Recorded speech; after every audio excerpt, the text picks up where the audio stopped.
Hello and welcome to the first lecture on research methods. So in this chapter, we're going to look at research methods. We're going to look at what is scientific inquiry, what is research, what are the different types of studies that psychological researchers use to research what they're researching, what are the data collection methods of psychological science, and how is that data analyzed and evaluated.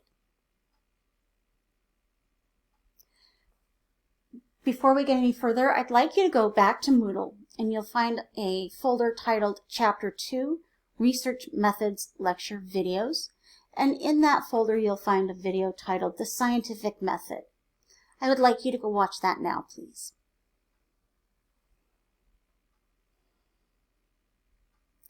Welcome back. So that video gives you an idea of where we're headed in this lecture and the next couple lectures. Just gives you the very basics of the scientific method.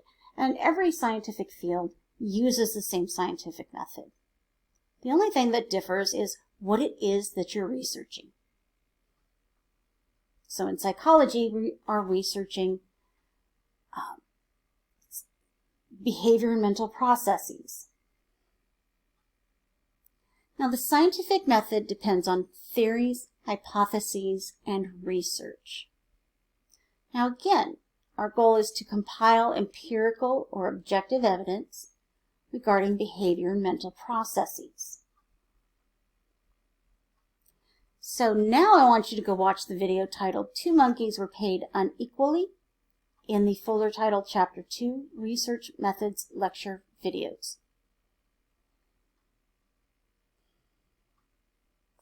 Welcome back.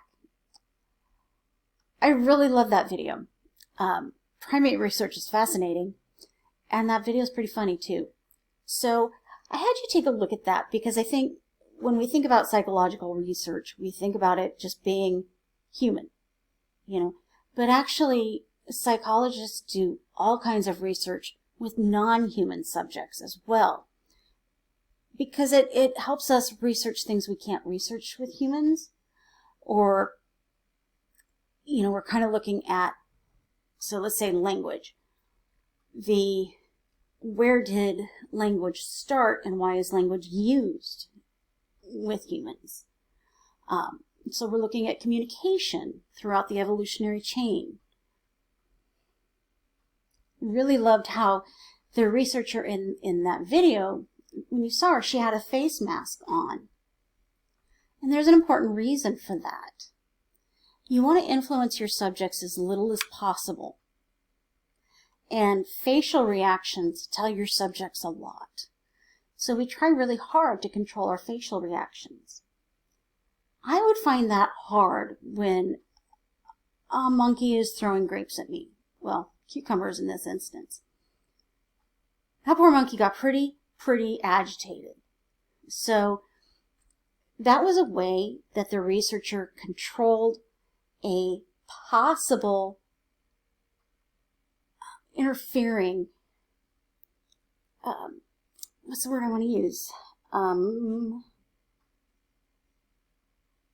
It would add a confound, something that could potentially influence your subject's reactions.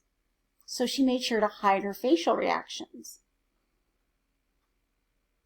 Now there's 4 goals in psychological science. We want to describe the human condition. We want to be able to predict the human condition, to control the human condition, and to explain the human condition. So when you have a 2-year-old, 2-year-olds are challenging, and kids grow fast.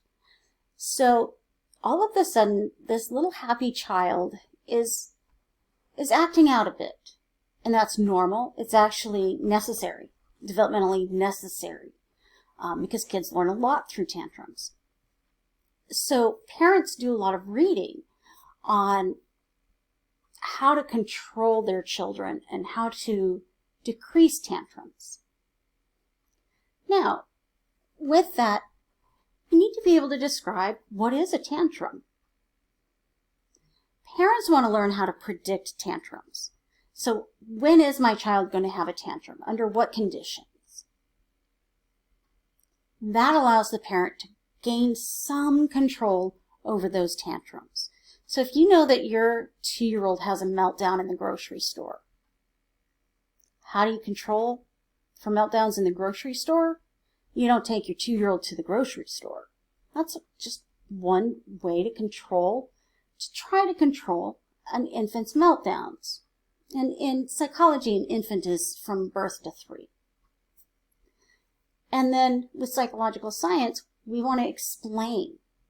So why are 2-year-olds having these tantrums? Well, one, they don't have the language to express what they need to express. They get really frustrated. And they don't have emotional regulation yet. They're working on it. They're at the very, very, very beginnings of learning how to regulate their emotions, how to soothe themselves when they're upset, how to handle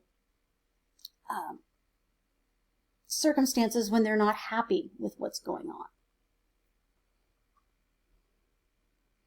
Now, when analyzing any claim, you need to ask yourself, what is the evidence? Where did that evidence come from? And how was the research done? One of the reasons we talk so much about research methods in psychology is so that you become good consumers and good critical thinkers about the information you're exposed to all day, every day. Now, some of what we encounter on Facebook, who cares if we think critically about it? It was funny. Other things have serious consequences if we don't think critically about an issue and we spread misinformation. So as we talk about research methods, we'll look at how do we analyze a claim.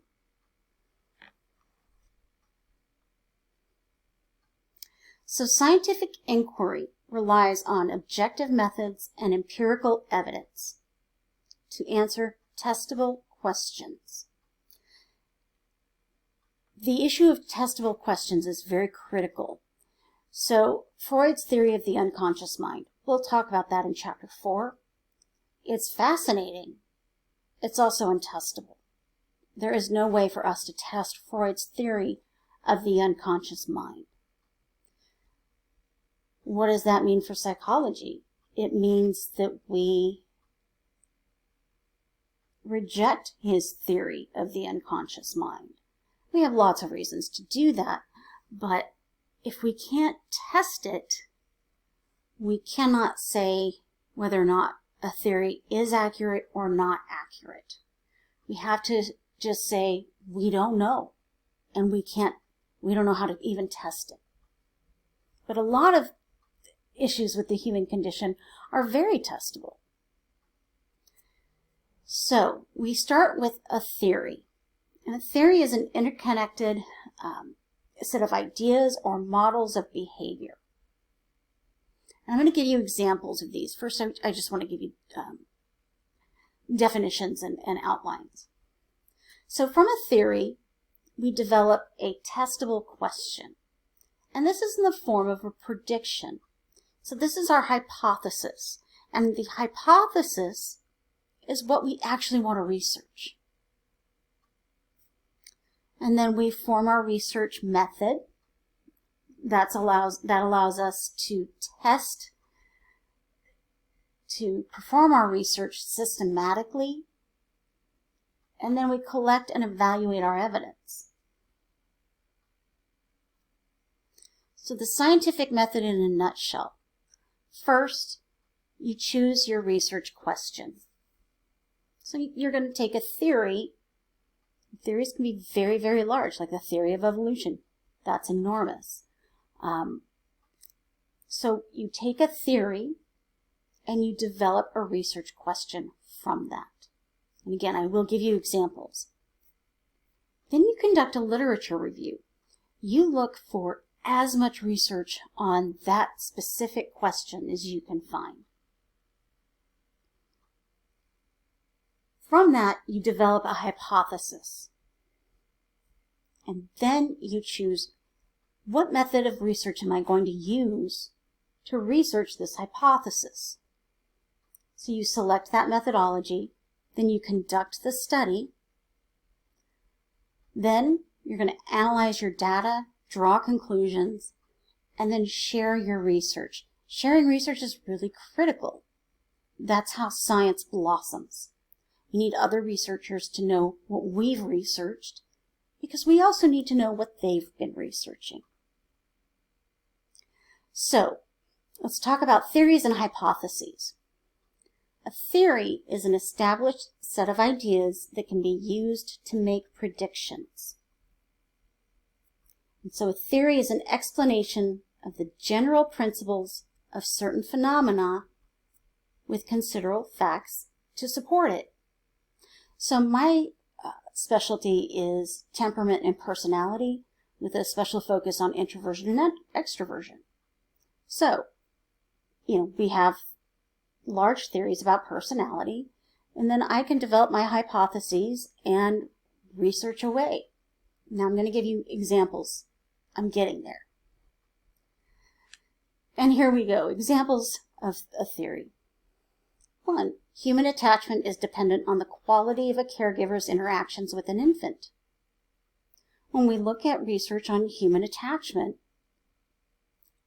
we do see that how we learn to attach in our early life influences how we attach with others as we get older.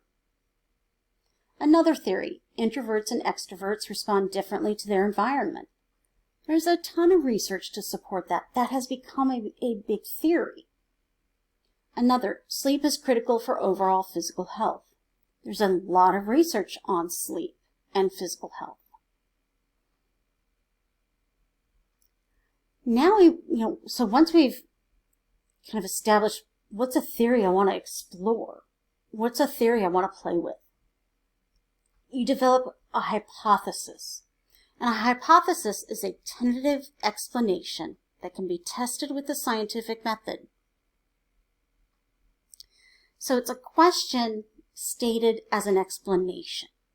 It's a tentative explanation or idea about how things work.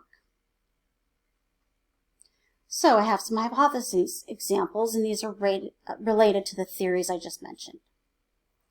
So, infant attachment is not dependent on the sex of the caregiver. Introverts enjoy social interaction as much as extroverts, but how introverts socialize is different. I could also have a hypothesis based on the sleep theory that a specific number of hours is necessary for optimal health, and that number is blank. So these are hypotheses based on the theories that I just mentioned. So hypotheses take a little piece of a theory to research in greater detail. Now in your textbook, you'll find a chart like this, and it gives you just a really good way to simplify how research progresses with the scientific method.